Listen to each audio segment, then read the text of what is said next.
Hello, hashtag Arthur Lasby with Bike with Me 13, the unknown that turns my wheels. Charlie and I and a friend are moving into a new house. Do I want to? I had to escape from alcoholic neighbours, which is not a disease but a choice based on narcissism. Watch Dr. Sam Vankin on YouTube, link below to get a professional view on the topic. I just gave up on that house. Anyway, I'm travelling to where I'm going, so I'm going through the suburb of Mundingburra, and a lot of churches here. That's a more controversial church, but the church buildings next door are much more famous. It's a cathedral school established in 1917. During the war, this is where the RAFs stayed, because all this area was very rough and ready gravel airfields, because the worry from the Japanese invasion was very much on the minds of everybody.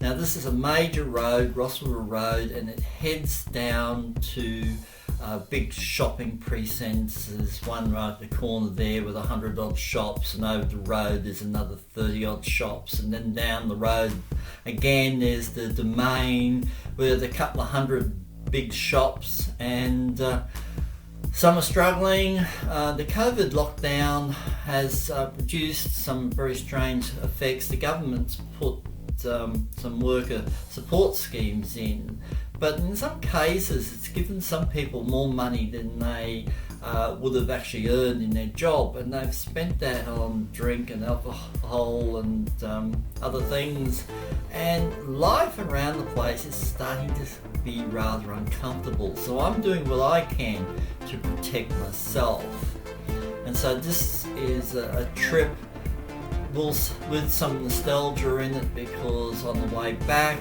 I'll be going through areas where I won't be approaching again. So now we're in Aikenvale, and Aikenvale is a place that began in Victorian times, and as you can see it's a lot of wide streets, houses mixed.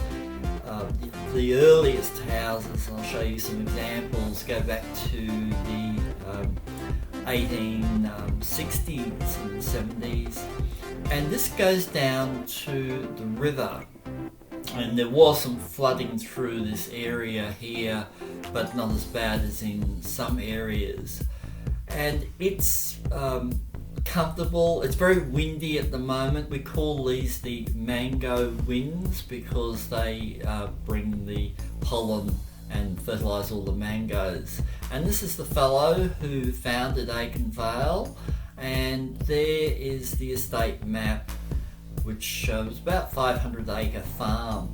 And this street was supposed to have some of his original buildings, but I can't find them, and I think they've just been lost. They're not on the Queensland registry of old houses.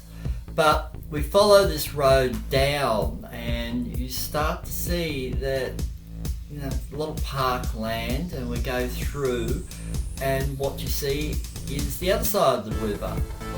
And so, I have a whole lot of new areas I can explore, and I'm right in the middle of the city. Because over there is the university and the hospital, where I used to go the other way, and on this side you've got all the shopping precincts. And there's the big mango trees everywhere, not only for human consumption, but of course for animals as well.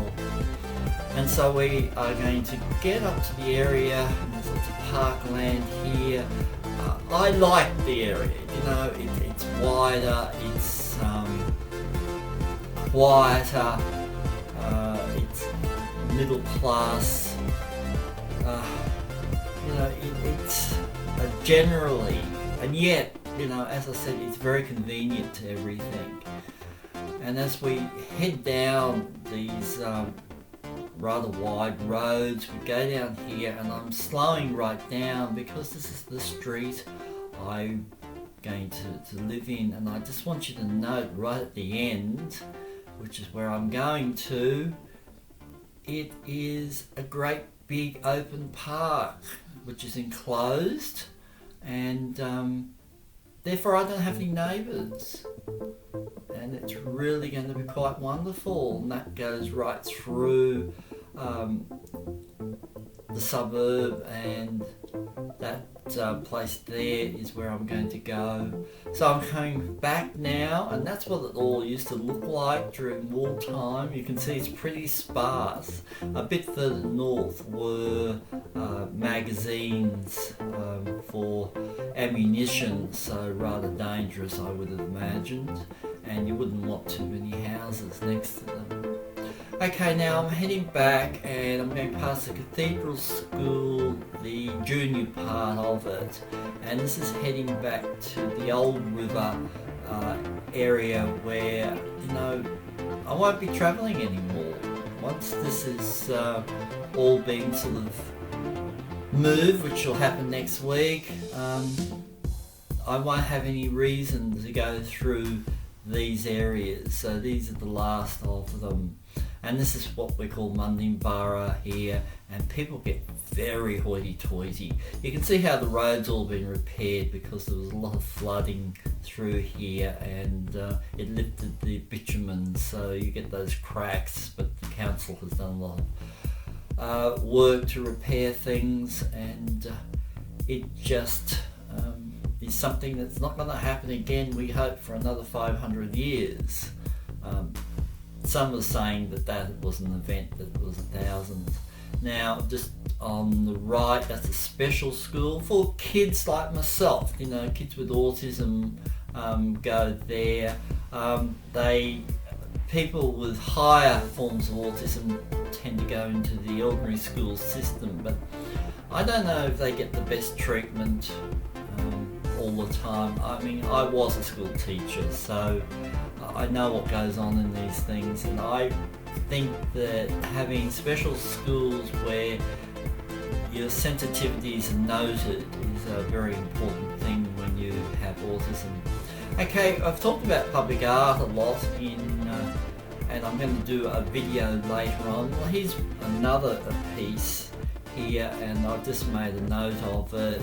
Mike Taylor, it's 2004, it's cast aluminium, and that actually moved. It was in the city, and they moved them around to suit things. And so we're going over Alpen's Weir, and this of course was all flooded, and there's a world's stubbornest dog which I could have run over, never mind. So we are heading now across that, and like I said, this is the last time, but I wanted you to see something rather horrendous here. There's a sign just coming up there, and it's a warning about these things. They're magpies. They will attack people who are on bikes, and boy did they have a go at me. I've had my ears cut. Fortunately I wear sunglasses and protective gear, so I'm usually okay. Alright, well, this is the last of it. This is the river on this side. I think for 14 we'll go back to another cemetery because I like talking to the dead, and there are several cemeteries around, so we'll go to the Belgian Garden Cemetery. Okay, thank you everyone. Please like, comment, subscribe and share.